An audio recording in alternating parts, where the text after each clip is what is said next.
serving with Senator Capito as the majority chair of the Committee on Environment and Public Works. She is our ranking member, and she hosted just a terrific field hearing yesterday in West Virginia. And I just want to thank her and her staff again for your hospitality and for putting together just a wonderful forum as we look forward to providing better access to drinking water for people throughout this country and meeting the wastewater treatment needs as well. Just by way of introduction, Senator Capito, I'm also delighted that my wingman, Senator Chris Combs, is here. Lisa Von Rochester is going to be speaking later. At-large Congresswoman is here, and our witnesses are here. We welcome you all. Shelley, just as a way of introduction, Dover is the capital of Delaware. It wasn't always the capital of Delaware. In the beginning, there was a place up the road about 40 miles called Newcastle, right in the Delaware River, where William Penn came to this country many years ago and landed bringing the deeds to Pennsylvania, what would become Delaware. And after a number of years, the folks here in Delaware decided they want a capital in Dover. And we have had a capital here for a long time. We've had an Air Force base here for a long time as well. And there's an award that's made by the Air Force every year. It's a Commander-in-Chief's award for the best airlift base on the planet. Dover Air Force Base, I think, has won it more times than anyone else. And also, you know, the site for the remains of our fallen heroes of when they come back to this country to be united with their family members. We have some businesses here we used to have used to be able to drive into Dover on certain mornings of the week, and it smelled like chocolate because we had a chocolate factory, chocolate pudding factory. We still have the factory and make other things now, and we have any number of businesses that are located here in our state capital. We also have part of our national park is here, and a couple of great state parks as well. So that's just a little bit about, I'll do it right. I just also mentioned that before we had governors, we had presidents in the state. And one of our early presidents was a guy named Caesar Rodney. And Caesar Rodney's famous for riding his horse. A couple of days before July 4th, 1776, he rode his horse from Dover, Delaware to Philadelphia, Pennsylvania, and cast the tie-breaking vote in favor of the Declaration of Independence. So we're proud of that as part of our heritage. And on December 7th, 1787, after deliberating for about 3 days, 25 white guys from all over Delaware had read and debated the draft Constitution Senate from Philadelphia, and they, after debating, voted unanimously to ratify the Constitution, and thus Delaware became the first state. And it happened literally 3 miles from where we gathered here today. So a little bit about us, and we're thrilled to be holding this field, and delighted that you could all be with us. We have actually 2 panels of witnesses. One is a one-woman show, and it's our at-large Congresswoman, and she'll be followed by Cassandra Curtis Johnson. Cassandra, would you raise your hand? All right, welcome, Cassandra. Vicki Prettyman. Vicki, would you raise your hand? Vicki, nice to see you. And Rick Duncan. Rick. I said I see Rick almost as much as I see my wife. Not quite as much, but he's ever present in my life. And I think it's a good thing. But we're delighted that you're all here. And today we're going to focus on challenges facing our drinking water infrastructure of people in this state, especially, particularly in small, rural, disadvantaged communities of Delaware.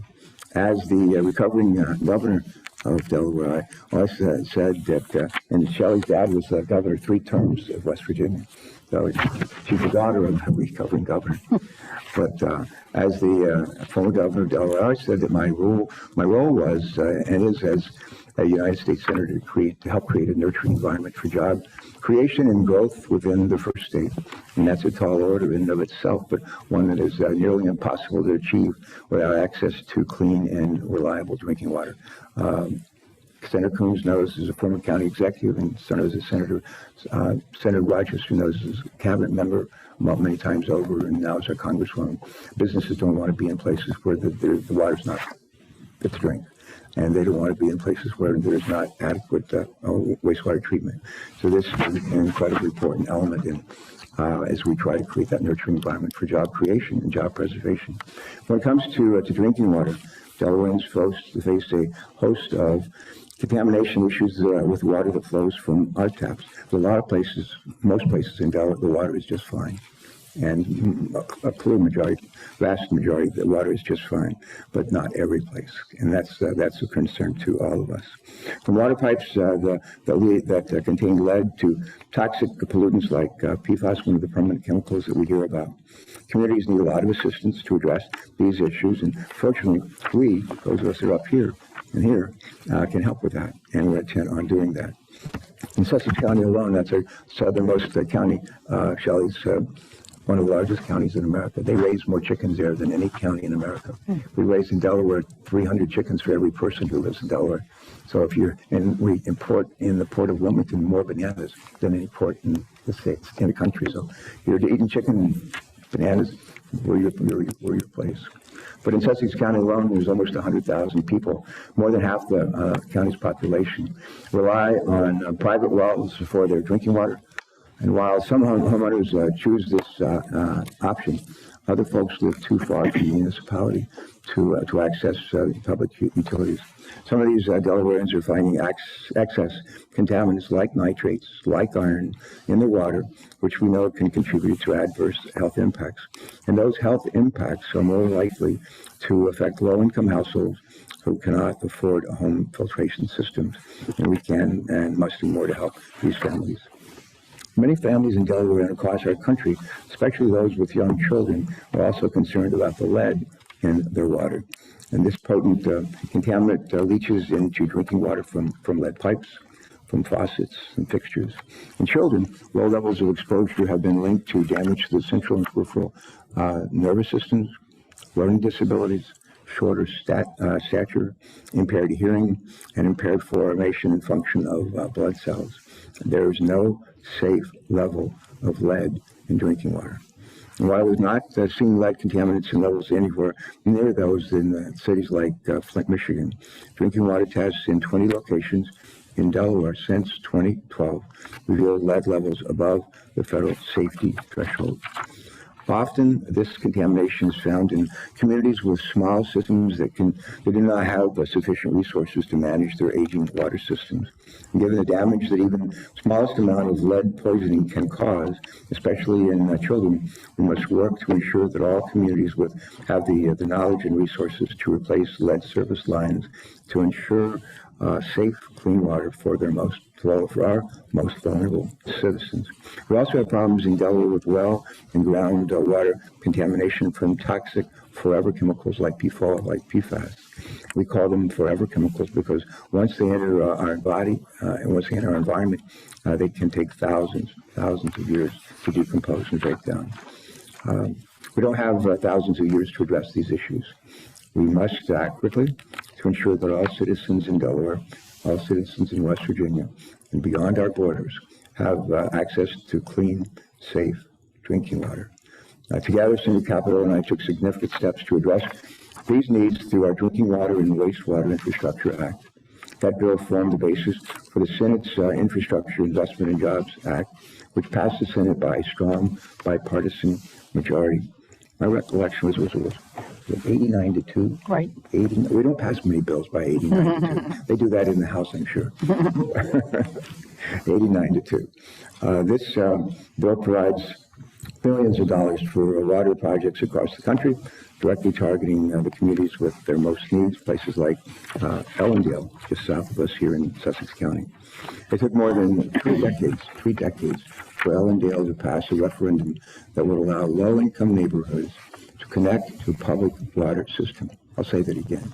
It took more than 3 decades for Ellendale to pass a referendum that would allow low-income neighborhoods to connect to a public water system. Funds from this bill will help make sure that no community has to wait 30 years to have clean water flow from its taps. Specifically, our bill provides $55 billion to Drinking Water State Revolving Loan Funds the Clean Water State Revolving Loan Fund, and the Small and Disadvantaged Community Program, which will help Delaware and other states finance a variety of community and statewide water infrastructure projects through grants and through debt forgiveness. This legislation provided much more funding for the Assistance for Small and Disadvantaged Communities grant program, which improves access to clean, safe drinking water, including the purchase of filtration systems. This grant program targets assistance to disadvantaged communities from across the country. Our bill also provides $15 billion for the removal and replacement of lead pipes, a substantial down payment toward the replacement of all lead pipes in all of our communities. So a friend of mine asked him how he's doing, and he says, compared to what? Compared to what we spent and invested in the past for removal and replacement of lead pipes, $15 billion is a huge amount of money. There's very real need for this kind of communities here in Delaware and West Virginia, where Senator Capito represents, and in every state in our nation. Too many of our fellow citizens don't have clean drinking water, and yet they have every right to expect that they and their children would be able to drink freely and safely from their taps. And with this legislation investment it enables, we have the opportunity to right a terrible wrong and meet our moral responsibility to ensure all Americans can trust the water that flows through their faucets. And before I yield and turn to our ranking member, Senator Capito, I just want to mention, just close with this in mind. When William Penn showed up and landed on right there in Newcastle, Delaware, about 40 miles north of us, bearing the deeds of what would become Pennsylvania and Delaware. Most of the people then, and for centuries after that, they would get their water from streams, or they would get their water from the wells that they drilled. Over time, we developed municipal wastewater treatment systems, and that was good for some people. Other people continued to drink water from wells and from streams. When 1972, the Clean Water Act was, I don't know, was signed into law. I think it was enacted over Richard Nixon's veto, as I recall. But we created EPA, and EPA began making grants to states, to communities for wastewater treatment systems, for drinking water systems. We did that, I think, until about 1987. Ronald Reagan became president. I was in the House. And we created a new system. We created for every state two distinct state revolving funds, one of them for drinking water and the other for water sanitation, for wastewater treatment. And then the federal government would seed each of the two revolving funds in all 50 states. The states would have to match those dollars. And the entities in the states, whether utilities or communities or counties or whatever cities, if they borrowed money from the revolving funds, they had to repay the money with interest. That worked pretty well for a long time, and it still does. Here's the problem. The problem is not every community, like Elmdale, like some of the places we visited in West Virginia yesterday, they don't have the ability to repay the money. They just don't have they have huge need. They need to draw monies down from those two revolving funds. They don't have the ability to repay the money. In the legislation, Senator Capito and I, we made sure we did this. And I think I was helpful in that, my staff. We made sure that communities in distress, communities in need, that simply don't have that wherewithal, they have the ability to get help too, both on the drinking water side and on the wastewater treatment side. And with that, I'm going to turn to our ranking member, Senator Capito, with whom I'm privileged to lead this committee. Thank you. Welcome. Thank you, Senator Carper. Thank all of you for coming. Thank you, Senator Coons. It's always good to see our fellow senators in their home states. Everybody has a little springier step, I must admit, than when we're trudging the halls of the United States Capitol. So this is my first visit to Dover, Delaware. I've been to Delaware before. But when Senator Carper mentions that the aroma of chocolate used to fill this great city, I can think of a lot of worse things that could happen than to have to wake up and smell chocolate every day. That sounds like a dream to me.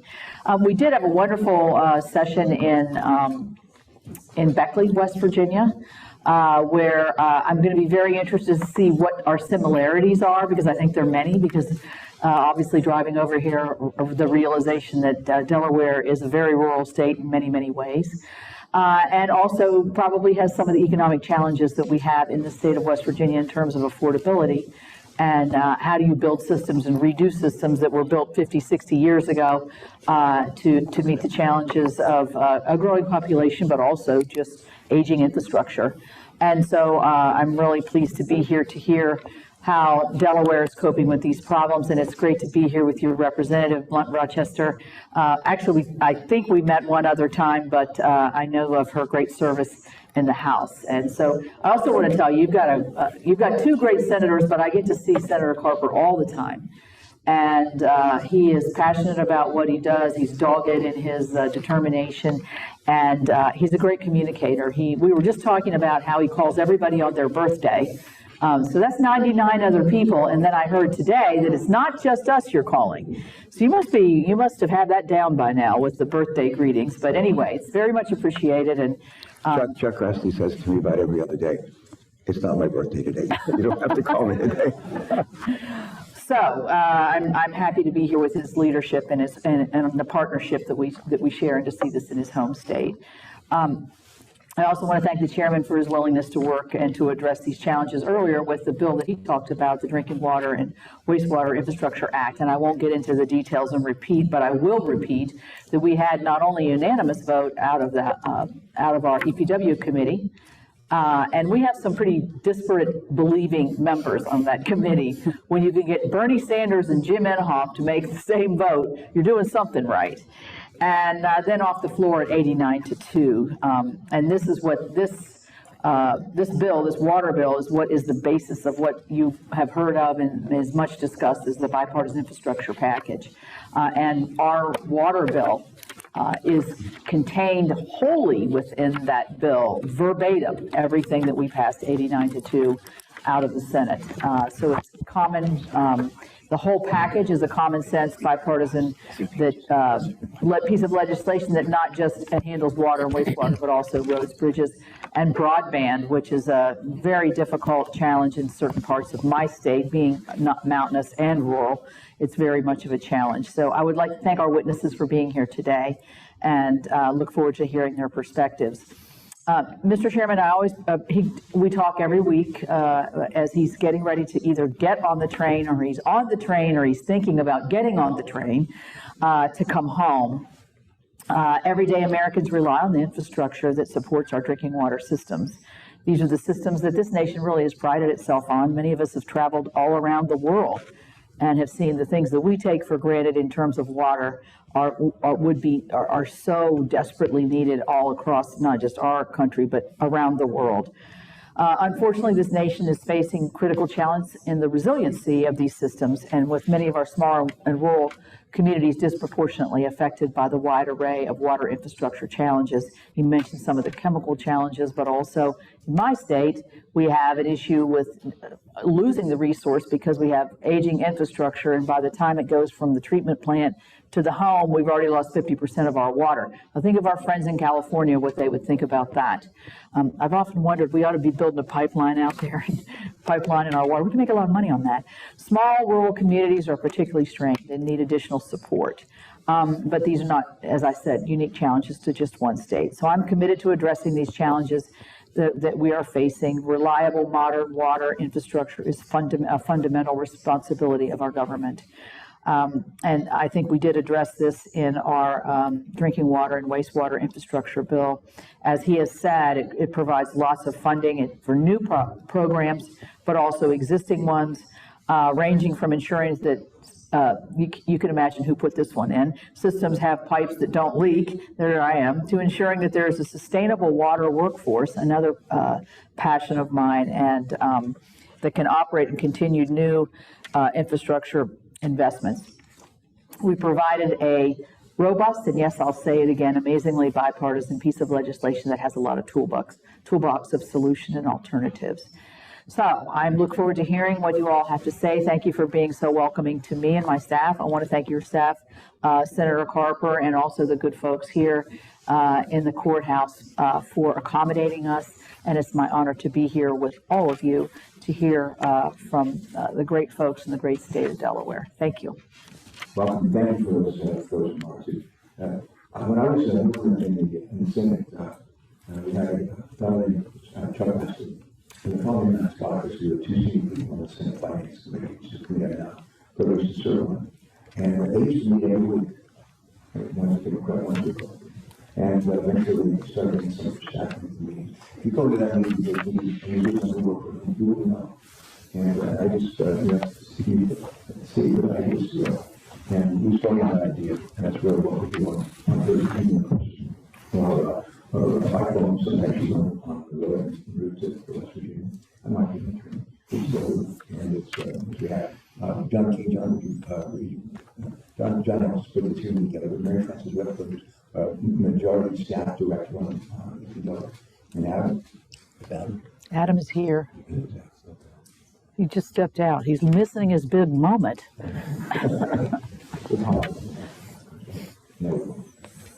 But Adam used to join this friend's conversation.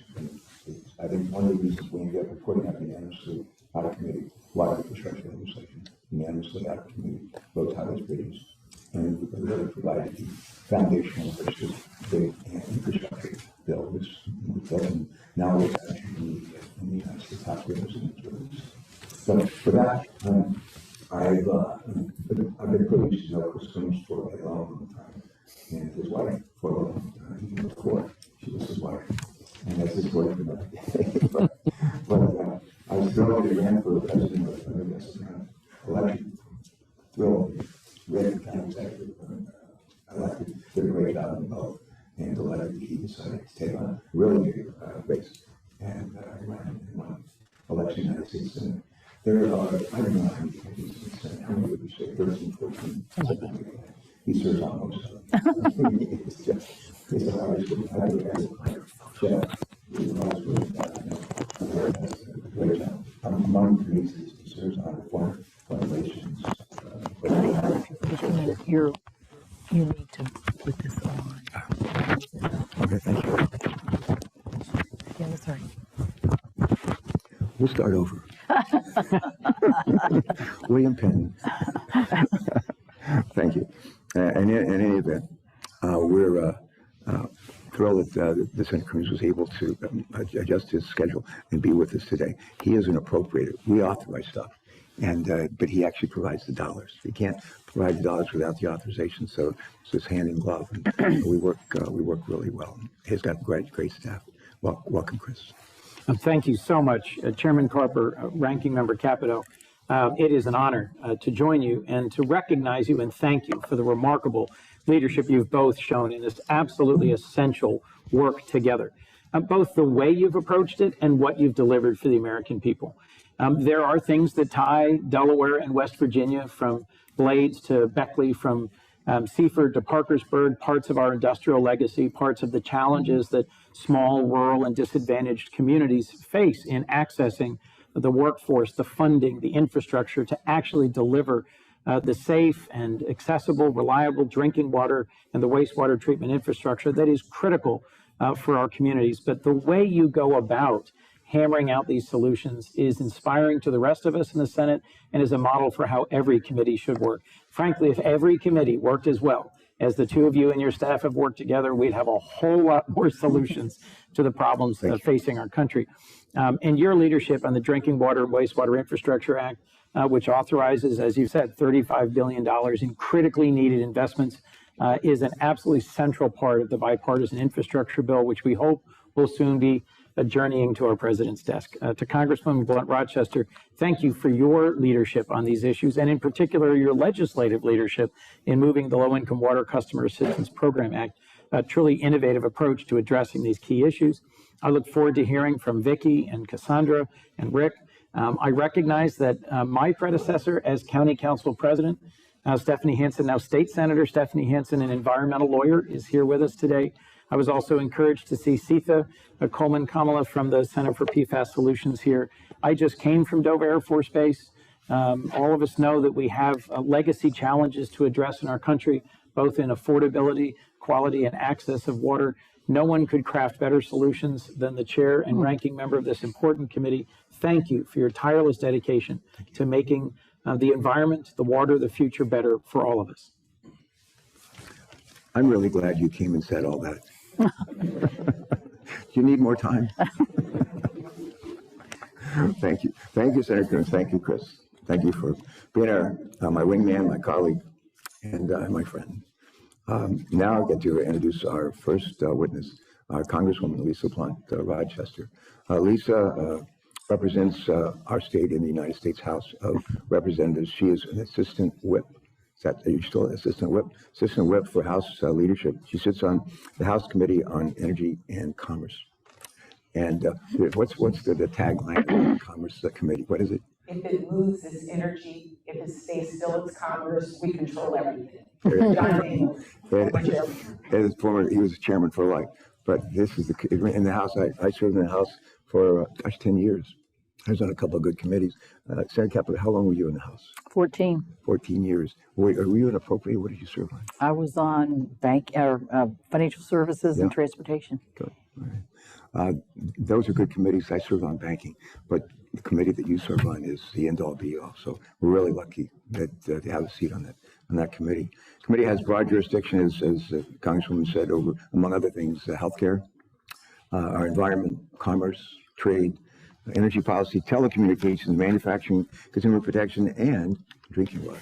Great point today. As the Energy and Commerce Committee's only former statewide health official, Lisa understands the importance of clean water as it relates to health. Lisa has spent her time Energy and Commerce working on addressing the disparity in federal services for communities of color and tackling our nation's opioid and addiction epidemic. She's been an amazing addition to the Delaware delegation. We could not ask for a better advocate in the House to meet our state's needs. And we're delighted you're with us today, Lisa. Thank you so much. Good morning, Chairman Carter. Good morning, Senator Capito, Ranking Member. Good morning, Senator Coons. It is truly an honor and a blessing to be here. Senator Carper mentioned working hand in glove in the Senate, but we as a delegation work hand in glove. And as I said, I think we're the best delegation in the country. No offense, Senator Capito, but I think we're the best delegation in the country, and I am just honored to be here. Good morning also to the witnesses, my fellow witnesses. I want to first start off by thanking the two of you, Senator Carper and Senator Capito, for your leadership. It has been mentioned before, but even calling this important hearing, I think for many of us in Delaware, but also across the country, this is a great opportunity to speak to the unique challenges that households in small, rural, and disadvantaged communities face every day to secure clean drinking water and wastewater services. I also want to thank the chairman and the ranking member for their strong leadership. It's been said a couple of times, your work in a bipartisan manner, work that will really have an impact on the communities across our country as they access these services. It is exemplary, as both Senator Coons and has mentioned. I think we all know that if we all worked as well as you two work together and as well as your committee, we might even solve world peace. So we, first of all, thank you so much for your leadership. You are a true example, your committee of bipartisan work. This past year, the Drinking Water and Wastewater Infrastructure Act of 2021, which passed the Senate earlier this year, includes a provision that would establish a pilot program at the U.S. Environmental Protection Agency to assist low-income communities with their drinking water and wastewater utility bills and help fund upgrades to aging drinking water and wastewater infrastructure. This is an important step to provide long-needed improvements in water quality and accessibility for the communities that need it most. Wastewater accessibility and affordability in the United States have been a mounting crisis for years. I've seen it firsthand in communities across our state. During my time with then Governor Carper, recovering Governor Carper, I had the opportunity to visit small communities that have been struggling with contaminated well water for decades. Towns like Ellendale, a small community in Sussex County with around 500 residents. Nitrate, iron, and other pollutants in private wells have forced residents in communities such as Ellendale to use bottled water, not only to drink, but to cook, to clean, to bathe. In Delaware, approximately 173,000 residents, or nearly 2 in 10 Delawareans, use private wells. And in Sussex County, almost half of the county's residents are dependent on private wells. Some communities are in such remote and rural areas that even if they wanted to connect to a public water system, they are unable to do so.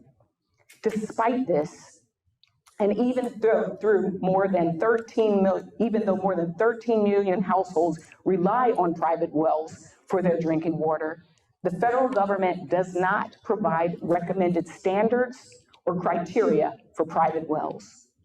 For Ellendale, after fighting for decades for access to clean drinking water, a new public water system that will provide safe, clean, and reliable water to the residents is finally in sight. But the problem doesn't end when a community has access to a public water system. Water must be affordable. Aging infrastructure and the rising cost of drinking water and wastewater services have culminated in rapidly high rising water bills for public systems. And the COVID-19 pandemic has only exacerbated the problem. In the midst of a public health emergency of unprecedented scale, access to clean drinking water and sanitation services has never been more important. Last month, the Energy and Commerce Committee, on which I am a member, passed a measure to include $500 million to assist low-income households with their drinking water and wastewater bills during the ongoing pandemic. But even after the pandemic ends, low-income households will continue to need assistance. In almost every part of the country, families are struggling to pay their utility bills, a reality that is disproportionately affecting low-wealth communities and communities of color. That's why earlier this year, I introduced HR 3293, the Low-Income Water Customer Assistance Programs Act of 2021. This bill would address the complex problem head-on by establishing a nationwide permanent program to assist low-income households with their drinking water and wastewater bills. I am proud to have introduced this bipartisan legislation with my colleague from New York, Representative John Katko, and my colleagues from Michigan, Representatives Debbie Dingell and Rashida Tlaib. I was even prouder when the bill passed the House of Representatives earlier this year. This legislation will provide much needed relief to struggling families and give our community water and wastewater systems the reliable revenue stream needed to plan for and afford regular maintenance and upgrades to keep our water and environment safe. Every Delawarean and every American, regardless of race, income, or zip code, should have access to clean, safe, reliable, and affordable water. It is a basic right and an essential to public health. But right now, far too many Americans are being deprived of it. We have an opportunity to right that wrong. We have an opportunity to make real and lasting improvements across our drinking water and wastewater systems.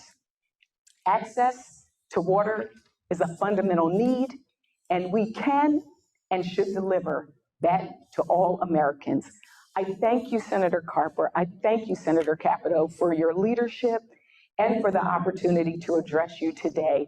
And I look forward to the day when all Americans can have clean, safe, affordable, reliable drinking water and wastewater services. Thank you again. And to that, all God's people say, amen. Amen. We have, Senator Capito, we have in Senator Coons and Lisa, probably two of the most devout members of any faith in the Congress. And Chris was undergraduate major in chemistry, but at Yale he was a double major, divinity and law. And Lisa could be a minister in any church in the state, and a great one as well. But for them, for me, as you heard yesterday in West Virginia, there's a moral imperative. The moral imperative that encourages, requires us to address these issues. And I quote probably more often than I ought to Matthew 25, when I was thirsty, you give me to drink. And the question is, in too many cases, that what we give you to drink, what comes out of faucets of people throughout our country, including West Virginia, including too many places in Delaware, is water that's really not fit or not safe to drink. And we have a moral obligation to do something about it. And we are bound and determined to do that. Thank you so much for doing this. Great to see you. Look forward to seeing you soon. Thank you, Liz.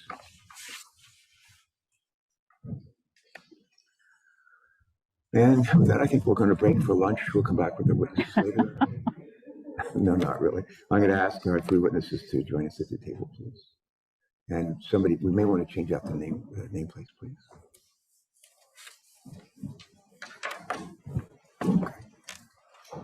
Thank you, Lisa.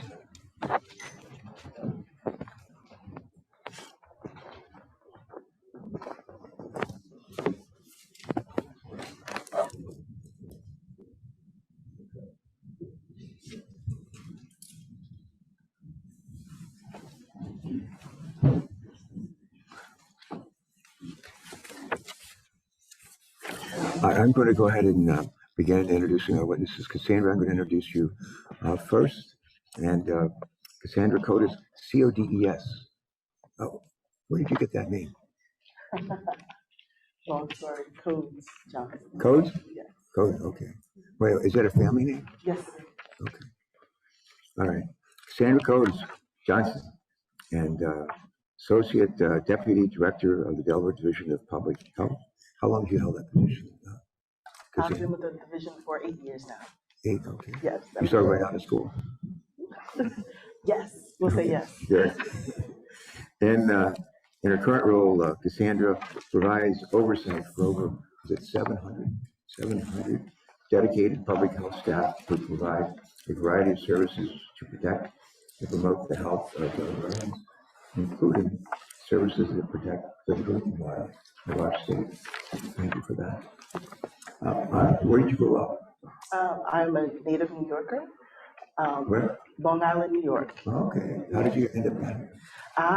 My parents, they retired from working in New York and moved to the great state of Delaware. And I would visit with the grandkids and decided that this was a place where I wanted to raise my Very kids. good. So your parents get an assist on the play. That's great. Tell me said thanks. Yeah. All right. Second witness is Vicki Prettyman, State Manager of the Southeast Rural Community Assistance Project Incorporated. Vicki has served as the Delaware, Maryland State Manager for that organization since I think last year, but is it this year? No, this year. Yeah. So you've been at this for about 4 or 5 months. In this role, she oversees a staff of 3,000 technical assistance providers, actually technical assistance providers, multiple water and wastewater treatment projects for communities and municipalities across Delaware and Maryland, as well as private well and septic homeowner assistance for both states. And 1 out of 6 people in households in Delaware get the water out of wells, as I recall. Before joining CERCAP, she served as the town administrator for Blades for the past 11 years, where she managed a number of projects, which included installation of backup well to support Blades' 2 existing wells and address the PFAS contamination in Blades water sources. Blades is a town just in the southwestern corner of our state near Seaford. Our third witness is Rick Duncan. Rick is the Executive Director of the Delaware Rural Water Association.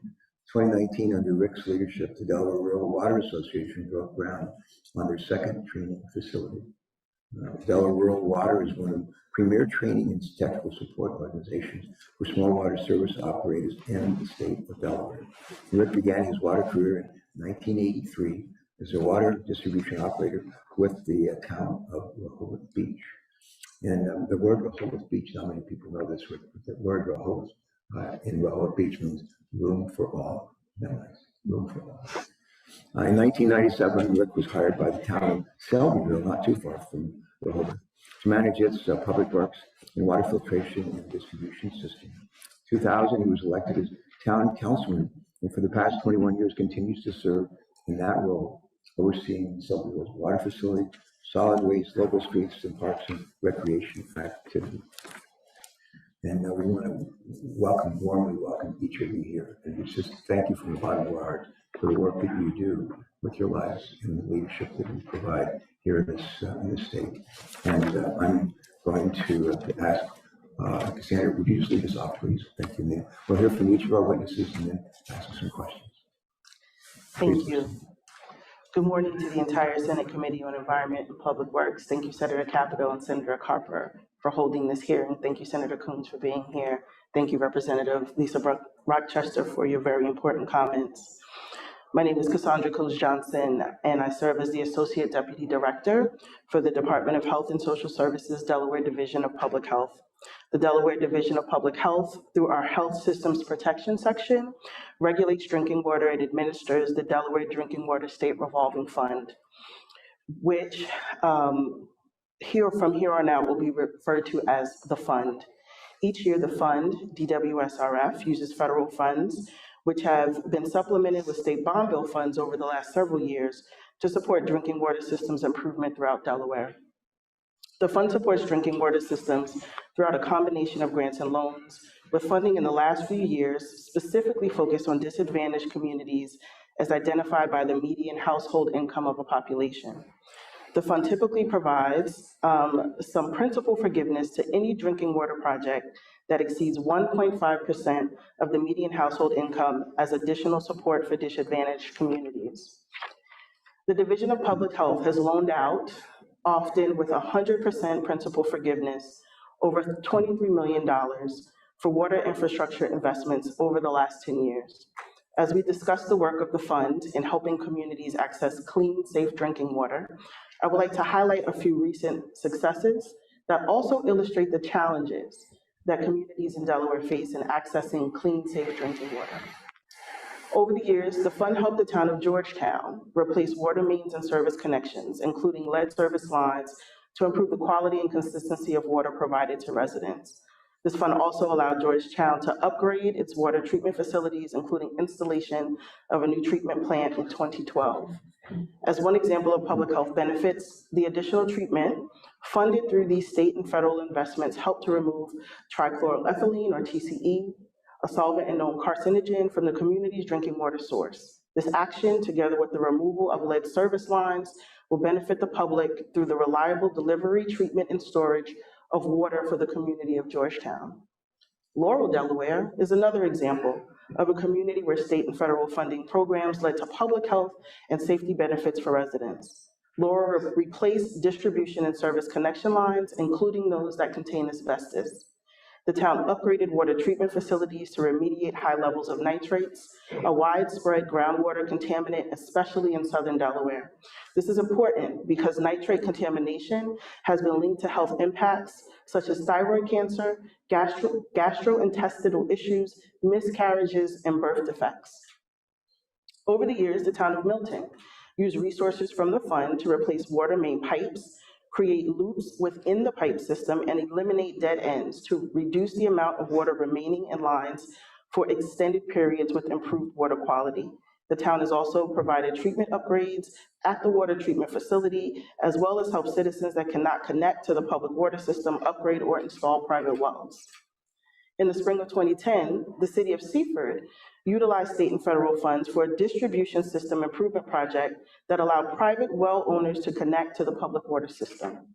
Well owners often face nitrates and other natural contaminants, but can also be impacted by environmental releases, surface contamination, and other factors that impact safety and quality of their drinking water. Compounding the issue, traditional DWSRF funding is often precluded from assisting homeowners with the financial burden of connecting to a nearby system. The distribution system improvement project allowed the state to provide federal disadvantaged community additional subsidy, essentially paying for half of the project costs. The projects described have benefited approximately 24,000 Delawareans, almost half of which are persons of color.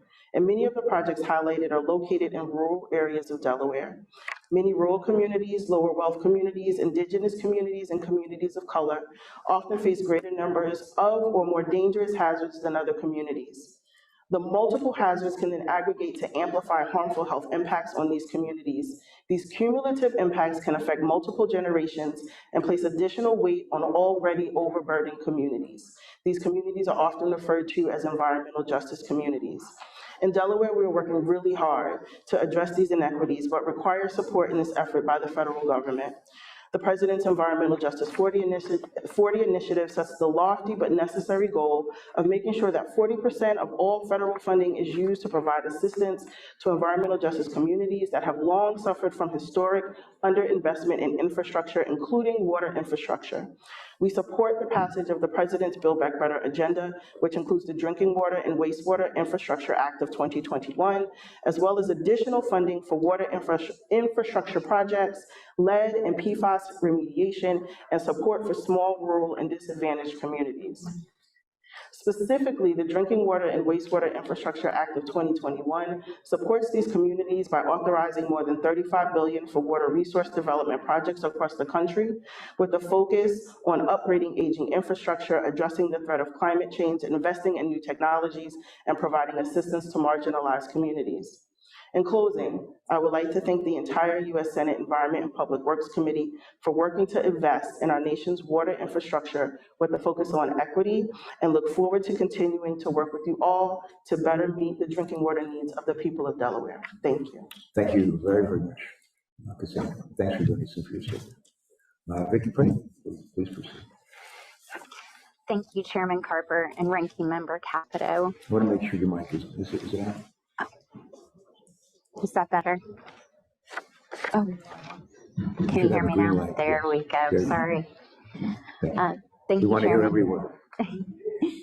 Thank you, Chairman Carper and Ranking Member Capito, Senator Coons, for this opportunity to address the needs of water systems in small, rural, and tribal communities. My name is Vicki Prettyman, and I'm the Delaware and Maryland State Manager for SRCAP, the Southeast Rural Community Assistance Project. I'm sorry? SRCAP is? SRCAP is a technical assistance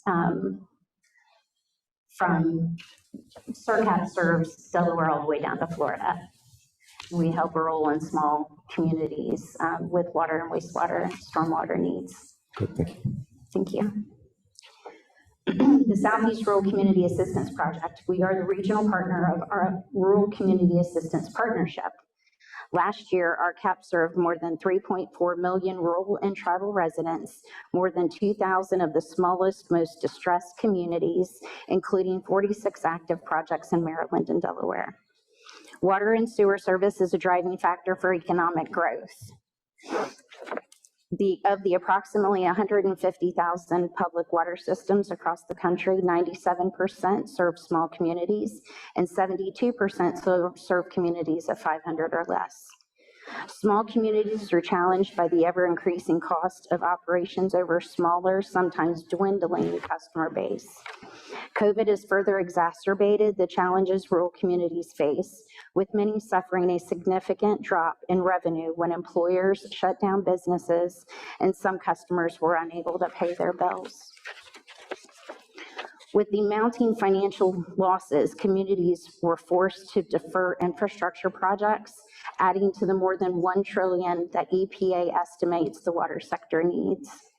The burden largely falls on communities, with federal funding reduced from 63% 59 years ago to 3.5% today.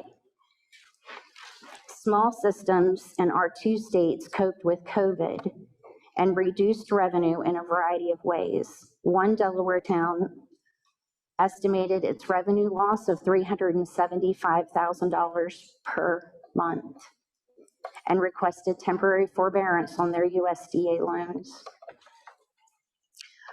While it's safe to say that all systems suffered some impact of COVID, it hit the small systems the hardest.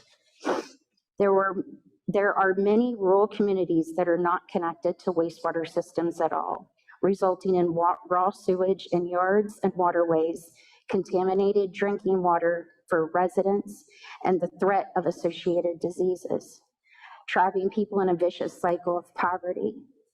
I want to thank Senators Capito, Booker, and former Senator Jones for introducing a bill that would create a grant program to address these challenges. There's great need in rural communities for a permanent nationwide low-income customer assistance program. A pilot program was included in the Infrastructure Investment and Jobs Act. but a 40 utility pilot program, 10 being small community systems, doesn't begin to address the need for low-income families nationwide. We have assistance programs for low-income Americans for food, shelter, heat, and healthcare, but no such program for water.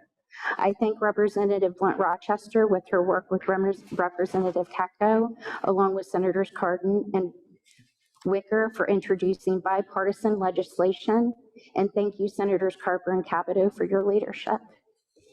While we are sincerely grateful for all the hard work you have done advocating for this program's inclusion, we urge the committee to create a nationwide permanent program housed at the EPA in the budget reconciliation package.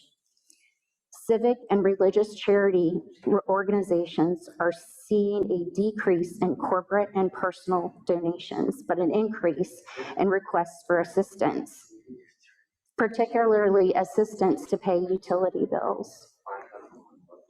The basic need, particularly assistance to pay water bills after the shutoff moratorium was lifted. The basic need for water has never been more highlighted as it has been during this pandemic. A Delaware nonprofit focusing on the needs of our most marginalized community members saw requests for assistance with water bills more than double.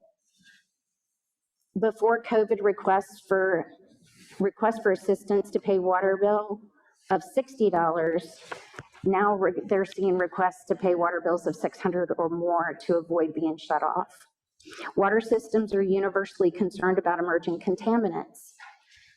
The many compounds that fall under the umbrella of PFAS have already been detected in a couple of locations in Delaware. I happen to have been the town administrator of one of those towns. The town was helped out financially and technically by state and federal agencies, but once the public health crisis was resolved with a new filtration system, the cost of operating and maintaining that system resides solely with the town. For a town of about 1,500 residents, a poverty rate of more than 22%, this can be a crushing burden indeed. Replacement of the filter media alone can cost more than $30,000, and a task that is required could be required every 3 to 6 years. There is an added issue of disposal of the old media as hazardous waste and increased operations cost of the new treatment system. Our citizens should not bear the financial burden and increase to their water bills due to remediation of these pollutants. Federal investment is needed to address these emerging issues. CERCAP works with communities and partners across Delaware and Maryland and the entire Southeast US to advocate for and generate economic opportunities and improved quality of life in rural areas. The services provided through these programs deliver critical assistance in the small and disadvantaged communities where it is most needed. I thank the committee for inviting me to testify today and look forward to working with you and your colleagues to ensure these important priorities are passed into law. I'll leave you with this one quote from former US Surgeon General in 1952. "Water is essential to life, the life of a city as well as the life of human beings. Without water, a person dies. Without water, a community faces the same fate." Thank you very much. Who was the Surgeon General in 1952? Go ahead. You can make it up. We won't know. I'm writing that down. I'm sorry. That's all right. Oh, while Rick's testifying, Wasn't that I'm sure you can find it. Weren't you the It was Surgeon not General me. then? I was an admiral, not a general. No, I was not an admiral. All right. With that, Rick, there's two topics to follow. I'm sure you're up to it, so please proceed. Delighted that you're here. Thank you. Well, good morning. Welcome, Senator Capito, to Delaware. Thank you. Chairman Carper, Senator Coons, it's good to see you again. I think we met last at the opening of our aeration treatment plant in Summerville years ago, so we look forward to it. It's an honor to appear before you today and have the U.S. Senate Committee on Environment and Public Works hold its field office hearings here in Dover to talk about Delaware water issues. I am Rick Duncan, the Executive Director of the Delaware Rural Water Association, where I've enjoyed working for my past 31 years. As Senator Carper said, I'm also an elected official for the past 22 years in the town of Selbyville, which is a small municipality 55 miles south of Dover here. Delaware Rural Water is a nonprofit association of small rural communities with over 240 members.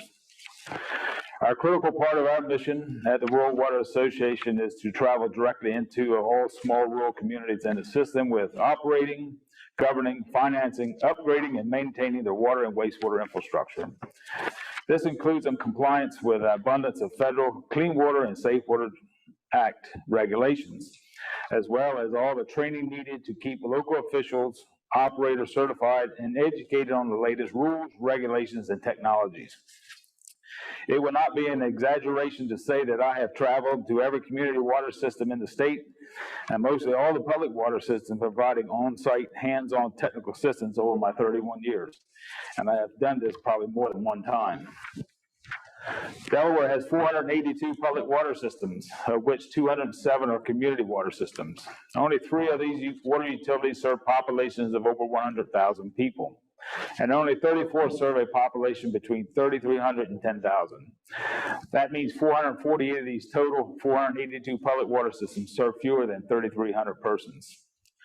Small rural communities have more difficulty affording public drinking water and wastewater service due to the lack of population density and the lack of economic scales. This challenge is compounded by the fact that rural communities have lower average median household incomes and often have higher rates of poverty. Many small communities have only one operator with multiple duties, not just water treatment. While a large community may have a team of technical experts, including engineers, chemists, and highly trained operators as part of the full-time staff. On behalf of all the small rural communities in the state, thank you, Senator Carper, Senator Capito, for crafting and passing in the Senate the Drinking Water and Wastewater Infrastructure Act. We enthusiastically support enactment of the bill and appreciate the many helpful and beneficial provisions for rural America in your water legislation, including the expansion of technical assistance and grants targeted at communities with the greatest needs, which should help us address rural environmental justice, sustainability of water infrastructure, protecting the public from PFAS contamination, compliance with the new lead and copper rule revisions, reducing nutrient concentrations into source water, improving the country's workforce, defending against cyber attacks on water supplies, and other priorities. The town of Selbyville and municipalities in Delaware would like to sincerely thank Congress for funding we received under the $1.9 trillion American Rescue Act. Selbyville received approximately $1.4 million from this legislation. We will be using a significant portion of this funding for drinking water and wastewater infrastructure updates, including a new storage facility, filter backwash recovery, and other urgent needs. The main concern in Delaware's small and disadvantaged communities is aging water infrastructure. Much of the water infrastructure around the state is many decades old and experiencing chronic failures causing non-compliance. Pipe materials have reached their intended use age and are crumbling and failing. This deterioration is occurring while we are witnessing dynamic increases in the cost of materials like pipe, hydrants, meters, fixtures, and treatment chemicals. This adverse trend is compounded by another problematic trend. Our communities cannot fill their demand for new water and wastewater operators. We need help. Our experience in Selbyville is similar to many small rural communities in the state. Unfortunately, many are smaller, including numerous mobile home parks, where due to the limited economic scale, there is no ability to solve their water infrastructure challenges without grant-rich subsidies. In addition to funding assistance through state revolving funds, small rural communities need help with hands-on technical assistance and training with funding applications, understanding all the complicated EPA rules, including the new lead and copper rule, and training of new operators. Lack of water and wastewater operators in the workforce remains one of the most troubling trends in Delaware. We have many experienced operators retiring and very few new operators coming into the field. Currently, Delaware Rural Water collaborates with Polytech and the state's pathway education programs to train high school students who are not college-bound to be trained in basic water operations. This has been a great success for us here at Delaware Rural Water. And today, we welcome William Penn High School, which has joined us with rural watering and our training program for high school students. Rural Water is grateful for the $55 billion in water funding and the bipartisan infrastructure framework legislation, which is more EPA water infrastructure funding than anyone could imagine. Rural Water is committed to working with the state agencies and moving the funding out into projects and helping all the communities in Delaware to apply and secure the funding.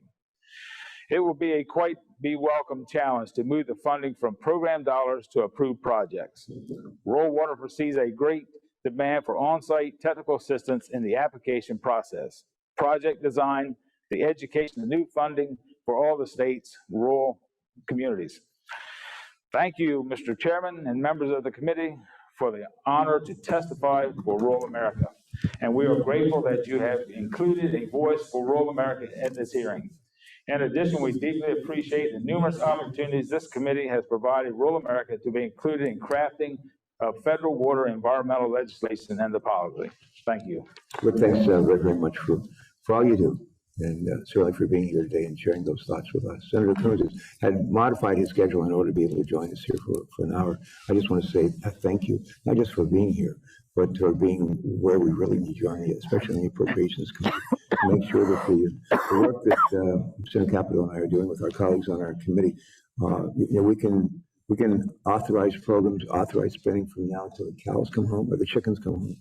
And it will be for naught if we don't have the appropriations. And Senator Coons delivers. So thank you, Chris. Thank you so much, Chairman. Thank you, Ranking Member Capito. And thank you to the witnesses who've spoken so movingly about the urgent need for more funding, for more technical assistance, for more training, and a stronger workforce. When I was county executive, I was responsible for a wastewater treatment system that served 500,000 people and had 1,800 miles of sanitary sewer and 75 lift stations. And we did have that team of engineers and technical advisors. The challenges that you face in rural and disadvantaged communities is far greater than I had previously appreciated. So I'm grateful for your testimony. Thank you so much for accommodating me and allowing me to join you today. And I look forward to funding anything that you appropriate now and into the future. Thank you. Thank you, Chris. All right, Senator Capito, would you like to lead us out? Let me just mention something, if I can, while Rick is sitting here. He's from Selbyville, elected for 21 years, did you say? There's one of the things that is different from Delaware than when I first came here a million years ago, right out of the Navy. One of the things that's different is people come here for a variety of reasons, as tourists, national park, wildlife refuges. People come here for our beaches. People come here because we have tax-free shopping. But one of the things that increasingly people come here for is because of music. And it's like 2 weeks, it was 2 weeks ago, we had the Firefly concert just up the road at the Dover Downs. I think there's 75,000 people here. It's like the 10th year that we've done it. We've had huge acts like Paul McCartney, just some of the biggest acts in the country. You can find from all the way down to all the way north to Wilmington, the Grand Opera House, the Freeman Stage, University of Delaware, Carpenter Hall, just all up and down, including here in Dover. Selbyville, there's a place called Freeman Stage. Take just a second.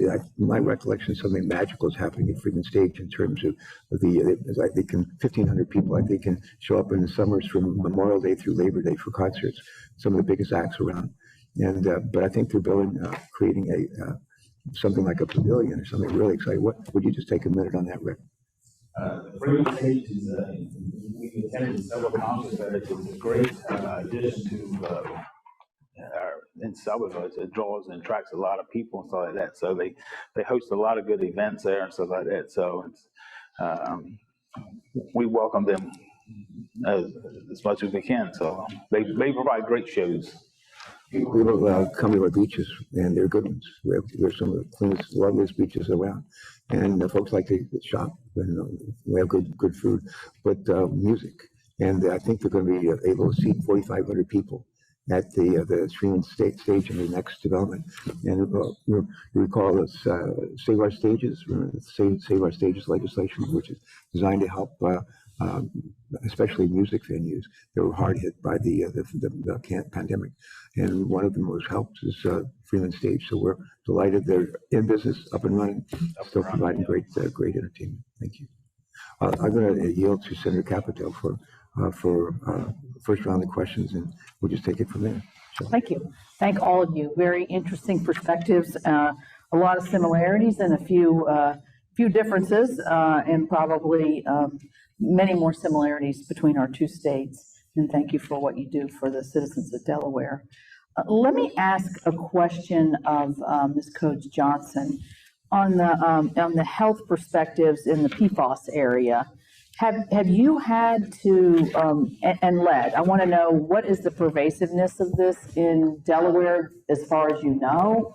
And are lead pipes a big issue here, and what are you seeing there? Yes, I can respond more in detail on the record later for that. But yes, we do have a problem with lead pipes here in Delaware, again, due to aging infrastructure, right, in certain communities. And we have a pretty robust lead program, right, to actually do testing. State program? State program, state-funded lead program to help with testing of kids, right, to actually be able to determine and catch early, levels. Have you found that that's an issue? I mean, obviously with Flint, Michigan, that was a big issue. Are you finding that it's high, low, or it seems to be something that's been managed?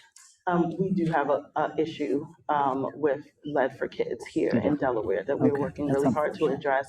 And I know Senator Hansen, who's also here, and others are really helping to lead that issue. There is a legislative body here in Delaware that is looking at the lead issue. There's a committee that is established by the governor that is working on looking at how we can strengthen both the testing and remediation for lead for kids here in Delaware. Good, thank you. I would just FYI, those of you who are interested in the PFAS issue, I know there's some in the audience that are interested in that. We're going to be having a hearing on that in next week, I believe, with Rodica Fox, who is in charge of those issues. Both the chairman and I have been very aggressive on that in terms of pushing for some kind of drinking, safe drinking level.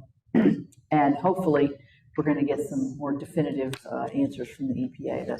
That's been something that's a lot of interest everywhere, but certainly for the two of us, most assuredly. Let me ask you, Mr. Duncan, just so I understand the structure here, I know what our structure, you have all these rural systems, you have a couple big systems. Do you have like public service districts like we have in West Virginia, or who runs those rural services? Are they municipalities? Or? I know you only have 3 counties. Have their areas, service areas. We also have privately owned, which is under the PSC, okay. Public Service Commission, right. Like that. So when you're putting together an improvement, we talked about the cost of all of this. When you're putting together a system that needs improved, we have a Infrastructure and Jobs Council that sort of ranks these and then tries to pull funding from EDA and USDA and all this, because not one entity can afford all of this, the cost of one. I mean, some of them can, but not normally in rural areas. Do you have that kind of a system here in Delaware where you have a coordinating body that helps to get to the affordability? Because what I'm trying to get to is the issue of raising rates. Is it as big an issue in Delaware as it is in West Virginia? And certainly at the lower end, it's got to be, but just in general, our communities haven't raised their rates, many of them, for many, many, many, many years. As a council person, we never want to raise rates, but we right, have of course you don't. We don't want to, and so it doesn't get us elected. So, but we do have the Water Infrastructure Advisory Council. We do have a program set aside there that we can offset funding for water and wastewater utilities to do an asset management program, capital improvements program, stuff like that, to help offset some of those and see where the needs are for rate recovery, capital improvements, and so forth like that. So, on the you mentioned asset management issue. That's something that the chairman and I dealt with in this bill so that you can identify where your assets are. Okay, I know I'm in the first city of the first state, right? No, the Lewis was the first town. Lewis. Oh, They're 400 okay, 400 years sorry. old. I got The that people in wrong. Lewis- That gentleman right The people there in Lewis told would me. be upset if we. I know, he's right there, sorry. A city in the first state, how about that? But some of your infrastructure's got to be very, very old because you've obviously developed early as a state. Do you have a pretty good idea of where all your infrastructure is? I mean, I know it's a small state, but I'd be interested to know, particularly in the rural areas, if this asset management piece that we've put in is going to be of help to Delaware. The Office of Drinking Water, several years ago, had a subcontractor work with World Water and other agencies to hopefully identify a lot of these, go out and study every town and municipality and just find out what that figure was going to cost and where all the aging infrastructure was, so that a lot of our municipalities has taken advantage of the grants that they can get through the Water Infrastructure Advisory Council to narrow the scope down, I guess, what they need. So, yes. But there's still a need there for There's always a need. more delineations and clarity. You can't see what's buried. So No. there's a lot of work trying to identify where these pipes are without Right. doing test holes and stuff like that. So it's a big number, to do that. So. Right.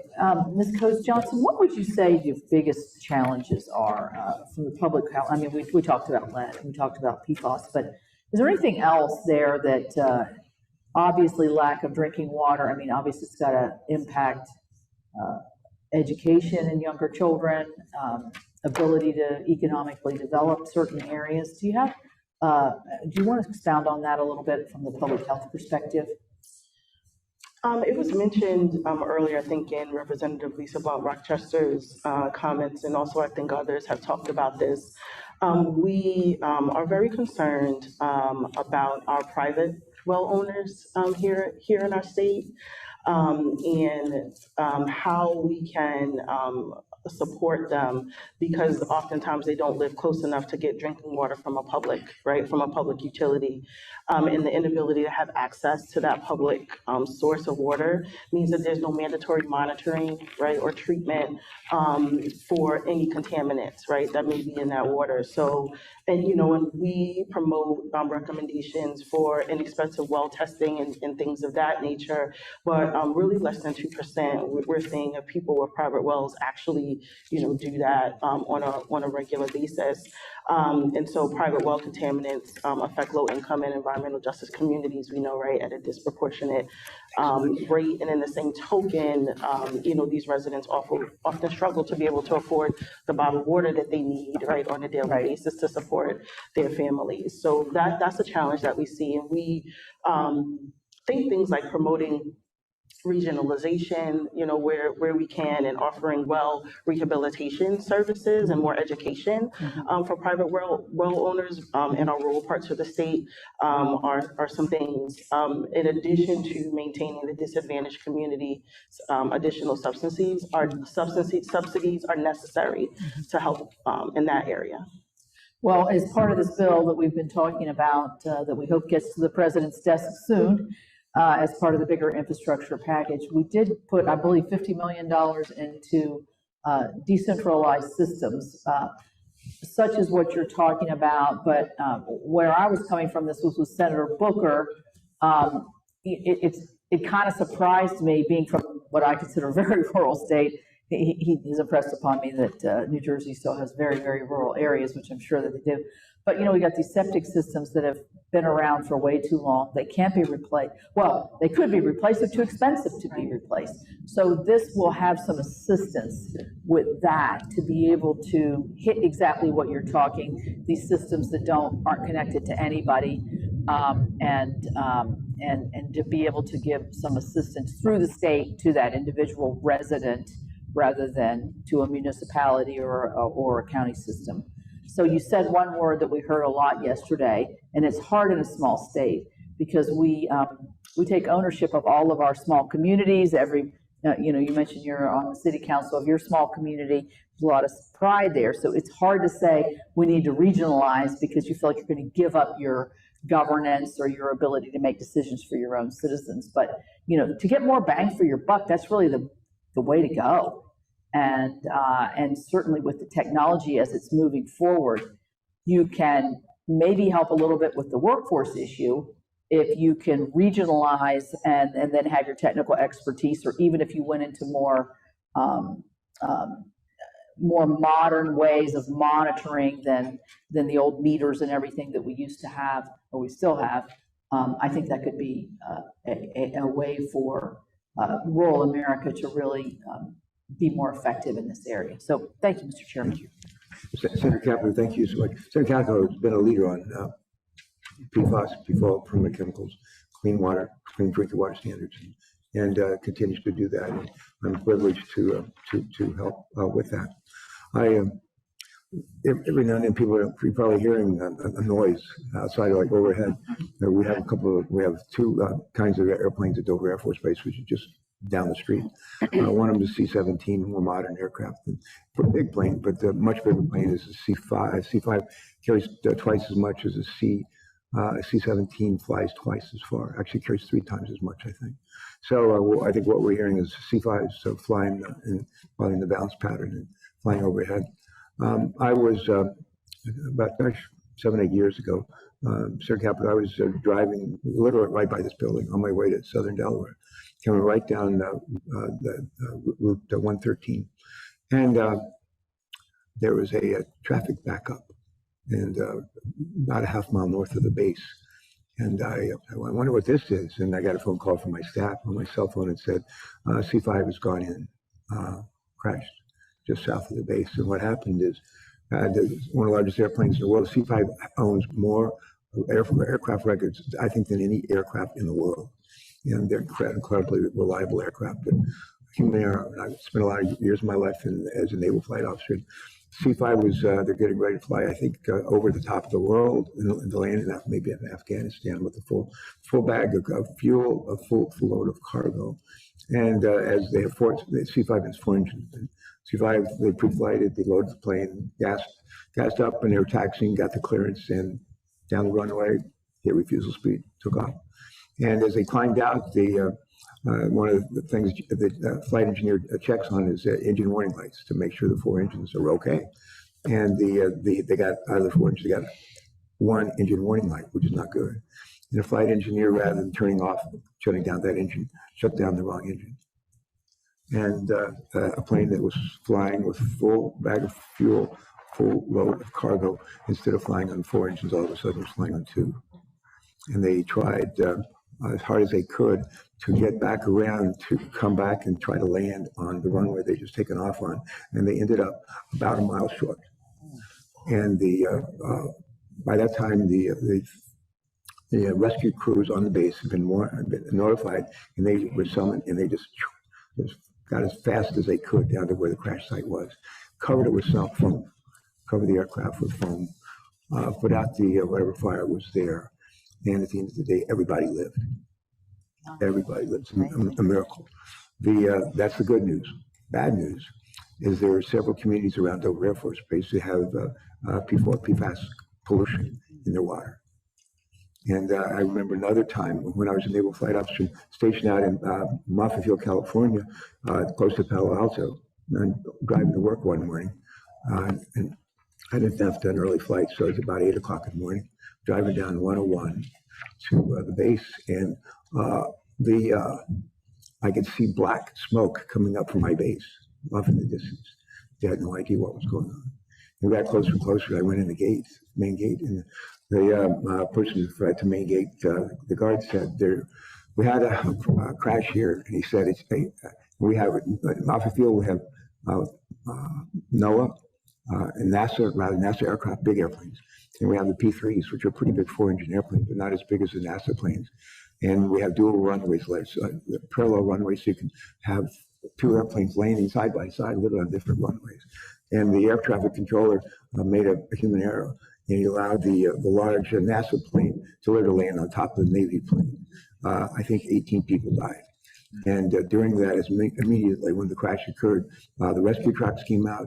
They sprayed down the aircraft trying to save as many people as they could. And there's an irony here that the chemical ingredients that were used to try to save lives in both of those crews have now threatened lives in terms of the drinking water that we have. And the question is, and this has occurred especially at military bases around the country and also at airports, we have a lot of groundwater contamination. The question is, what do you do about it? How do we clean it up? Who's going to pay for that?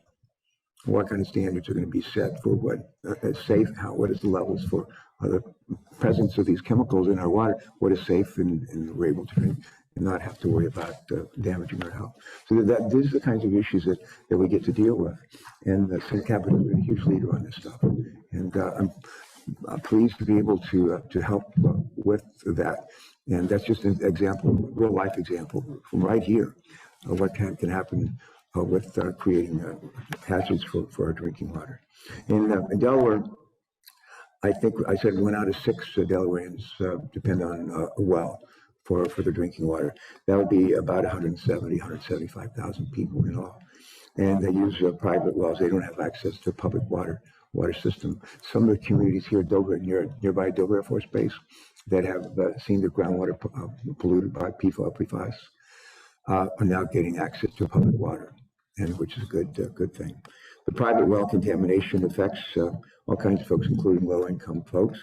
The most because they can't afford home filtration systems in many instances that eliminate pollutions, including nitrates. We have a lot of nitrate pollution.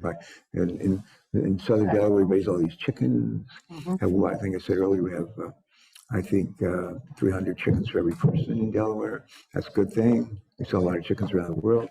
They also create a lot of manure, and which is a high phosphorus, high nitrogen fertilizer. But if you put too much on the land, it can seep into the groundwater and then even to our surface water. So that's a challenge as well. Nitrates is a real problem for us. The question I would have, this is really for the whole panel, if I could, what more can Congress and the federal government do to ensure safe, clean water for individuals who rely on private wells for their drinking water? Rick, would you like to take that one first? What more can Congress and the federal government do to ensure safe, clean water for individuals who rely on private wells for their drinking water? Rural water works with all entities, whether it be private, municipal, and so forth. So, and at the end of the day, we're there to help provide clean, safe, potable drinking water. We often get calls at rural water about nitrates in water and stuff like how we can rectify the problem and so forth. So we work closely with the Office of Drinking Water, and they offer different test kits and so forth. So we also have, as members of the Rural Water Association in Delaware, members who have units that can kind of abstract the nitrates and so forth and provide that service like that. So we feel that we did a fantastic job, working with the ones that are having nitrate issues. I know we can't catch them all, but there are ways to resolve and help work through the nitrate problems and so forth. So, but it is going to happen. We're in Delaware. We are farmland, so like that. So, I think with additional funding and so forth to help eliminate some of these and corrective actions and so forth, and come up with programs, we can conquer the problem. So. Thank you. Vicki, same question. What more can Congress and the federal government do to ensure safe, clean water for individuals who rely on wells for their drinking water? Thank you for the question, Senator Carper. First, I'd like to say that there is a private well, for private well owners, there's the private well class. There's also the National Groundwater Association that provides technical assistance along with RCAP and our many programs and SIRCAP within the state of Delaware. It's important to private well owners that they understand their well. We offer private well assessments that we come out to their home and can show them where their well is located, print out the information from DNREC, giving them the depths when it was installed, and educate them on the ways that their well could be contaminated by visually looking at the wellhead and advising them on what should be there and what shouldn't. I think it's critical that continued funding for these programs continue. The contamination issue with their, if they do have a broken septic, if they have a leaking septic, and understand that those, the septic tank being in disrepair can affect their drinking water is very important.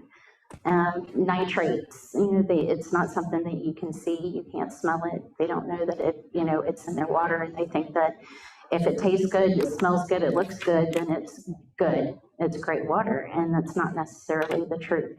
And they think if something is contaminated, that boiling it can get rid of that contamination. And we know with nitrates that boiling it concentrates the nitrates.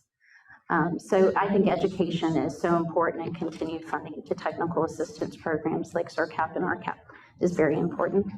All right, thank you, Vicki. Cassandra, same question. I wholeheartedly agree with the panelists. I think offering a more robust system for well rehabilitation services, providing more public health-led programs for provision of education, right, for families who are well owners, education and tools and resources to support them. I believe the funding that Senator Capito mentioned will go a long way as well in helping to support our private well owners in our state. Yeah. I could be mistaken on this. I've asked John Keane, who's our lead staff member on EPW, with respect to water issues, to check with our team. But I believe last time I checked, here in Delaware, we have a Department of Health and Social Services, and Lisa used to be the deputy secretary of that department. So after when she was a member of my administration, and but we have within the Department of Health and Social Services, there's a division of public health, and I think we have the capability, the Division of Public Health has the capability to provide for a couple of dollars the testing of water, that's the drinking water, that for folks who don't have a public system. What do we have? $4, yeah, $4. $4, and pretty good price for a lot of certainty and reassurance. This question, let's see.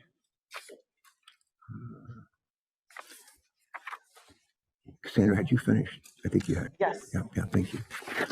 Rick, I'm going to come back to you if I could. You were the issue, and I'm sure Senator Capito remembers it. The issue of worker retention, worker retraining keeps coming up. We just had earlier this week a celebration down in Georgetown, which is county seat of our southernmost county, Sussex County. And at Deltech, which is one of the finest community colleges in America, we had the dedication of its Automotive Center for Excellence. And it was a partnership between Deltech, which is largely state-sponsored. There's money that was literally, the idea was to create train people who can fix cars, trucks, vans, big cars, big trucks, and smaller ones as well. And eventually they'll be trained to work on electric-powered vehicles, and maybe eventually after that hydrogen-powered vehicles. But one of the challenges that our automotive dealers in the state have had for years is finding enough trained workers to take care of the vehicles and make sure that they're working. I remember going into an auto dealership down just about 20 miles south of here in the town of Milford about 10 years ago. We got the first Chevrolet Volt. So we had a press conference. I wanted people to know we had an electric vehicle, was a hybrid, and I want people to know about that. So we did a great press event on that. Then I went and did a tour of the shops, the repair shops. It was a Saturday, and the fellow who owned IG Berlin said one of our biggest challenges is just having people trained who come here and work, do this work, and we lose them. And I said, well, maybe you should pay them more money.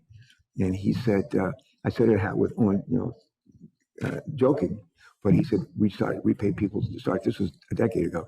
He said 30, 40,000. He said one person would pay almost $100,000 is to be a technician on fixed cars.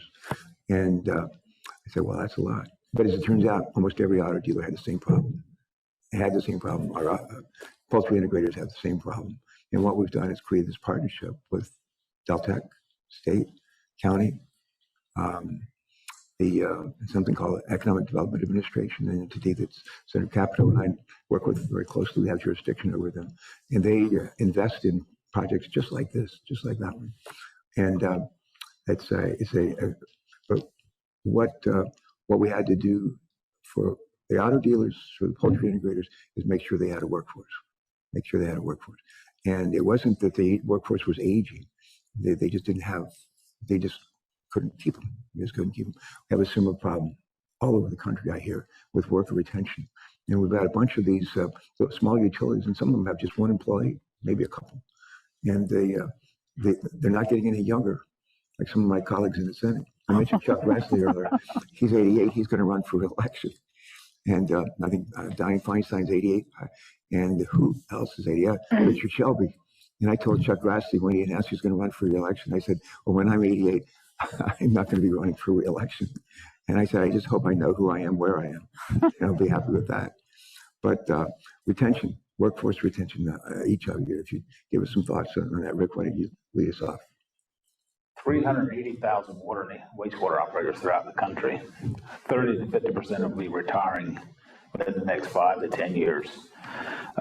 These operators serve as public health officials and are often the only persons responsible for complying with all the applicable federal, state drinking water, Clean Water Act regulations for supplying the small communities and safe drinking water and sanitation every second of the day. Again, unfortunately, a vast majority of the Delaware small community water systems have been unable to attract, train, and retain the next generation workforce due to the lack of career path coupled by low salary levels and population density. At Delaware Rural Water, we've seen this need to act quickly and partnered with the National Rural Water and the Delaware Department of Labor to initiate our water and wastewater systems operator apprenticeship program back in 2019. And we were very proud to work to address this urgent need. In fact, we just had our first graduating class this past spring. Delaware Rural Water Apprenticeship Program leverages workforce development activities, including career path, and modern thematic apprentice models for 4,000 hours of on-the-job training at a water or wastewater system, 288 hours of formal classroom training and instruction, and additional guidance from Delaware's subject matter. Some of the benefits operators get for our apprenticeship program include expanded job opportunities in rural America by including access to pre-apprenticeship, youth outreach, and mentorship programs. We've established a systematic training method for water and wastewater utilities. We've also improved the workforce participation and retention of water workers in small communities. We certify our water workers' proficiency with an identifiable career path. We've modernized the water industry's approach to workforce development. We also enhance professionalism and upskill the incumbent worker, increase the recognition of the public benefit that water and wastewater systems deliver to the communities. We always work with employers on schedule of wage increases, and it's to provide the sophisticated and advanced technologies these system operators need every day. So we're proud of our apprenticeship programs and working with the Department of Labor here in Delaware.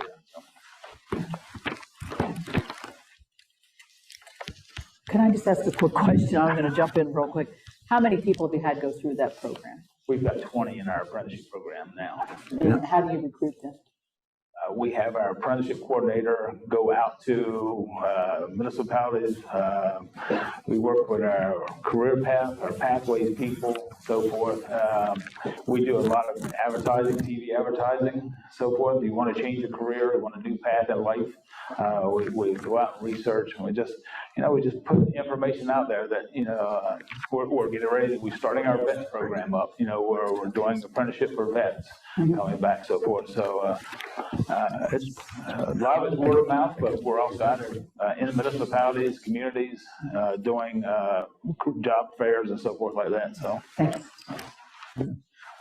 for anybody, and with respect to retention, we have a lot of utilities, really small. Many of them have one employee, one or two employees, and in some places there we're seeing a consolidation, maybe almost a merger between small utilities. And is that part of the answer to worker retention, to give them the ability to actually pay more money?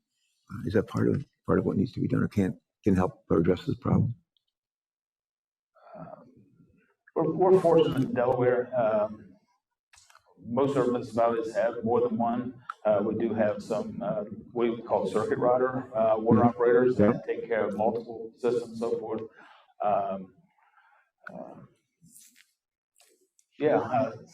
Okay. Let me ask our other witness, any thoughts on worker retention, workforce retention? If you don't have anything for us on this, there are plenty of other questions we have. So, but anything you want to mention? Workforce retention, go ahead. Yeah, go ahead. I just want to say that the infrastructure that Delaware has built with our pathways programs, right, in our schools is a really good opportunity, right, to look at growing economies in places, right, where we need additional expertise for the long run, and to actually start to engage with these schools really early, right, start to engage with youth really early for them to understand that there are different career paths, right, that they can have an opportunity to engage with, that, a college degree, right, may not be the pathway for everyone, and to expose them to other opportunities. So I'm really happy to hear that this program exists in Delaware, and Delaware Rural Water is doing this, and hope that there's an opportunity to spread and scale it. Yeah. Not everybody needs to go to college, as you know, not everybody. And sometimes we think you got to go to college in order to get a good job. Not true.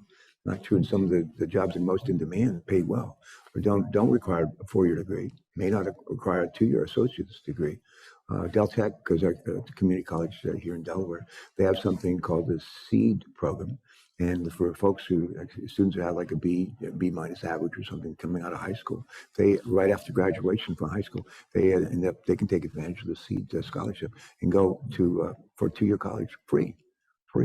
And a lot of them can get a certificate. If they get an associate's degree, they get a certificate that can be transferable and used around the state, around the country.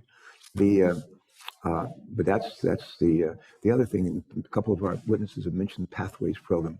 When Jack McKellar, remember Jack McKellar was our governor, a very good governor. I'd like to say he was one of the 2 or 3 best governors we ever had.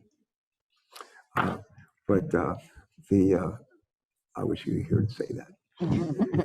But one of the things that they launched in his administration was Pathway program. So we got all our kids graduating from high school. Some are going to go to 2-year college. Some are going to go to a 4-year college. Some will go into the military, and some will just wonder, well, what do I do now? And the idea of the Pathways program was to create 20, 25 pathways for students to let us start working out throughout their time in high school. We started, I think, with 27 kids in the first year that we did it. Now we got about 25,000, which may not sound like a lot, but in Little Delaware, that's a lot of people. That is a lot of students, and so we're very proud of that program. Yes, I'd just like to comment that I wrote a 12-week program and took it into the Indian River High School District and talked with the career paths coordinator, and she provided me with 10 students. By the time we ended the 12-week, we were down to 8 students. Taking those on field trips and so forth, and giving them exams, having municipality city managers come in, public works directors quiz these kids while they're taking tours, and every one of them were on spot with the 12-week. And we're proud to say that upon graduation, 3 of these students were hired by municipalities as soon as they graduated, and 2 in the wastewater field, 1's in the water field now. So we're proud of that work that we did there in the schools. And like I said, we just started this program up in the William Penn High School starting this week. So we're proud of that. So William Penn High School is the largest high school in Delaware, biggest in some colleges. All right, Sim Capito, I have a couple more questions, but why don't you take it over? Yeah, I have one final question for everybody. I talked about resilience in a little bit in my opening statement. Infrastructure needs to be resilient in terms of being able to withstand extreme weather events, whether it's climate change or something like that. I'm sure being on the coast, your weather events are different than ours. But I think it can encompass more of that in terms of resiliency. So we can start over here with, I'll just call you Cassandra, if that's okay. When you think about the different stressors that can test a water system's resiliency, what stressors are at the forefront, and especially with respect to protecting our public health? So there are many stressors, that we can think of. So things like, more frequent storms, right, due to climate change. I think that's a big thing here with us seeing more and more frequent storms and the unpredictability of those storms. And then the issues that then occur as it relates to our water systems as a result, right? Yeah, that's what I thought about, yeah. Yep, as a result of those storms. So, I think from a public health perspective, really working to equip, right, communities with the tools that they need to actually be able to be more resilient. As it relates to these storms. Recently, you may have heard Senator Capito that here in our great state, just in Wilmington, due to Hurricane Ida, right, we are still dealing with and still reeling from the floodwaters that have damaged over 200 homes, right, in the city of Wilmington. And there are then additional repercussions as it relates, right, to the water system in those communities. So we really do need, from a public health perspective and also from an infrastructure perspective, right? I don't know what comes first, the chicken or the egg, right? For us, looking at Wilmington, I think it's an infrastructure perspective first, really being able to identify those neighborhoods that need better drainage systems, right, to be built like yesterday, that will then support their public health needs in the long term. Good, thank you. Ms. Prettyman? Thank you for the question, Senator Capito. With AWEA, the requirement was 3,300 in population above. You needed to have your risk and resilient assessment and your emergency response plan.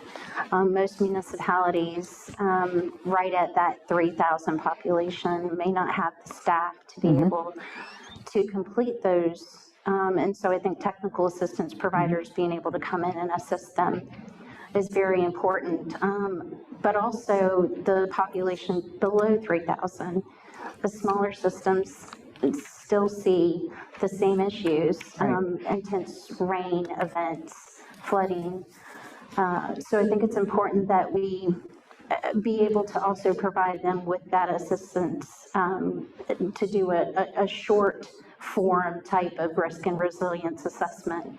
COVID showed us a lot about where some municipalities fall short, especially with the municipalities that have only that one operator. And if that operator fell sick with COVID, it was hard to be able to maintain the testing that is required to be done on a daily basis, or if something were to happen with the drinking water. So understanding where you're more vulnerable at is very important, and we need to educate our municipalities, and I believe even the smaller ones below the 3,000 is very important for them to be able to do that. Thank you. Mr. Duncan? We've been working with risk and resilience for 31 years since I've been there. Every water system is under some type of risk and has some type of resistance. Towns in the north have different issues, have different risks than our coastal towns. We in the coastal side, we deal with saltwater intrusion. We monitor that, and the north we have the PFAS more heavily than we do in the southern part. So we work with the water systems very close and making sure they're up to date on their EPA guidelines and so forth. They follow the criteria and make sure they're reporting those forms and so forth. But we also want to make sure they have their emergency response plans up to date. So you got to have those. So, but in doing that, you have to maintain that data. Like we're saying, that 30 to 50% of the workforce is retiring. So the next operator come in may not have that knowledge of completing a risk resilience program. So providing technical assistance is a plus. We got to have those providers out there working with these systems, making sure they understand the rules and regulations of risk and resilience. So.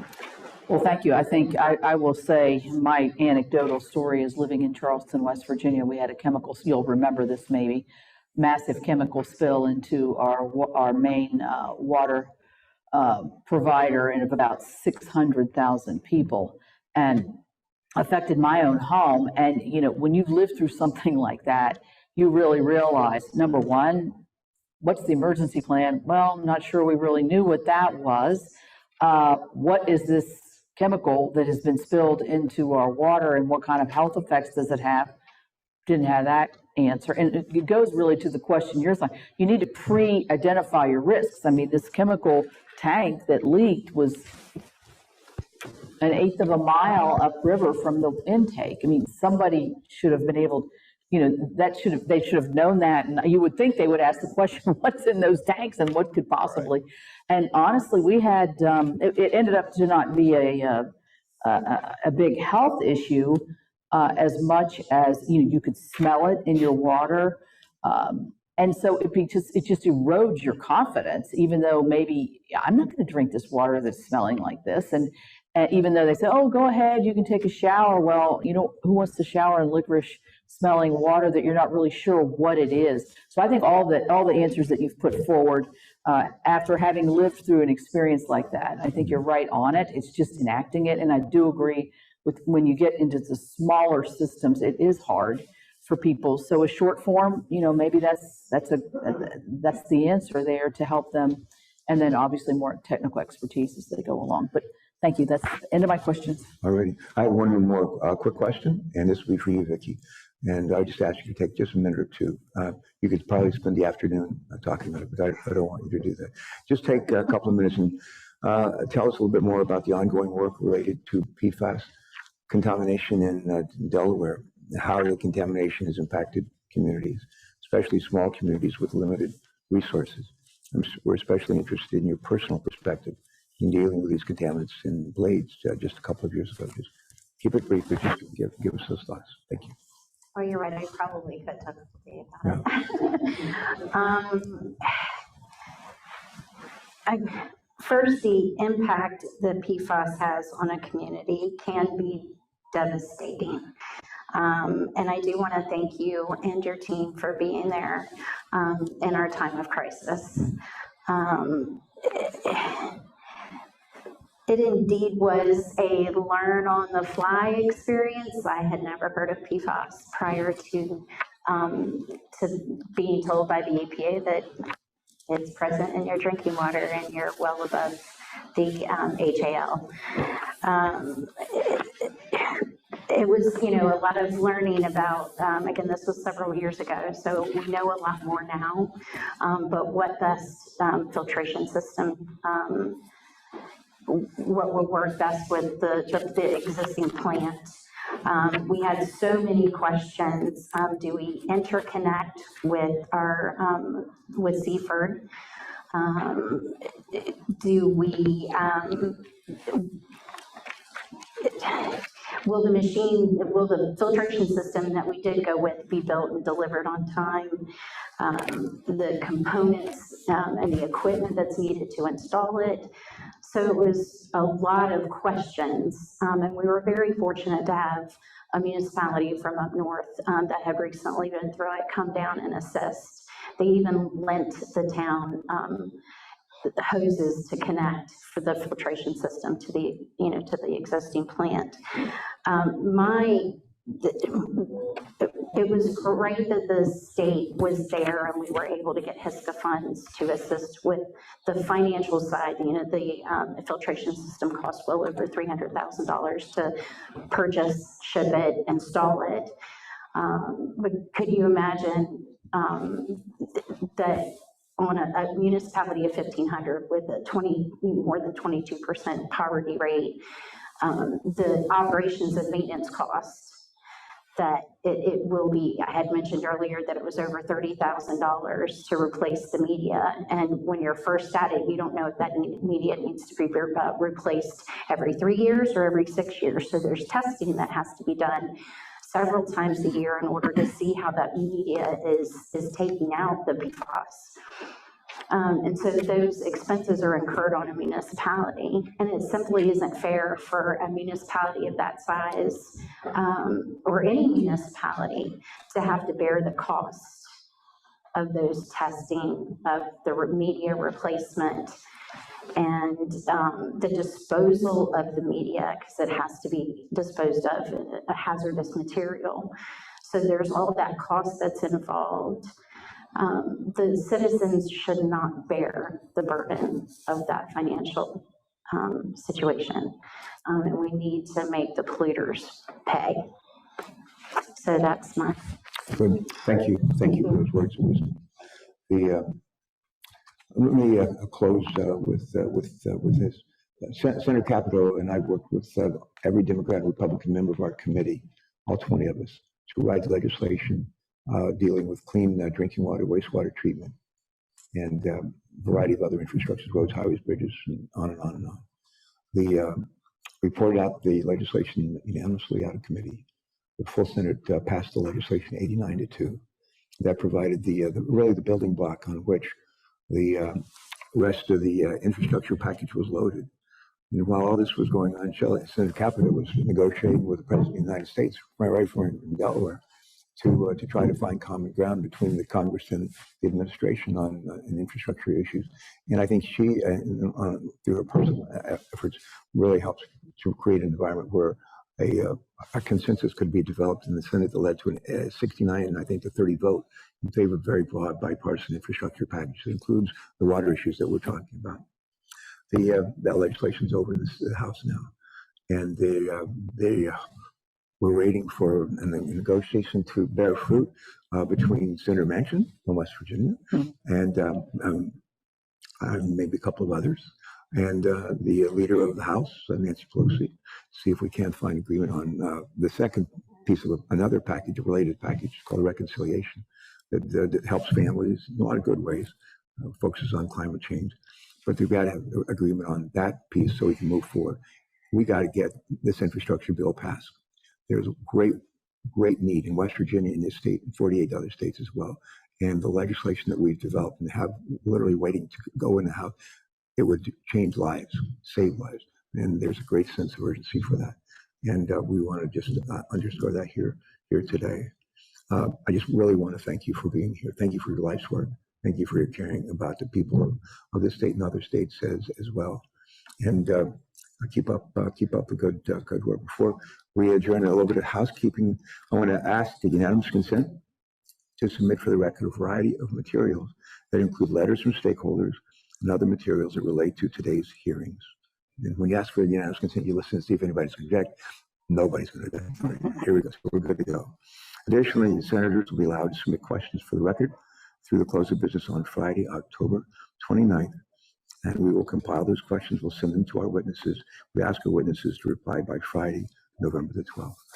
In closing, again, we want to thank all of you for your testimony, for response to our questions, the work that you do, and for doing so much for the people of our state to provide for them essential utility services and really to provide for them life and health. Can't do much more for people than that, so thank you. And with that, this hearing is adjourned. Against Senator Capito, thank you. I want to thank you, staff. John Kane, John, would you raise your hand? And the other members of our team, John Kane's team, anybody else here? Andy, thank you so much. And Travis, would you just raise your hand? And Jess and Will. Jess and Will, would you guys raise your hand? Thanks. Thank you so much. This is a team that works together. We're workhorses.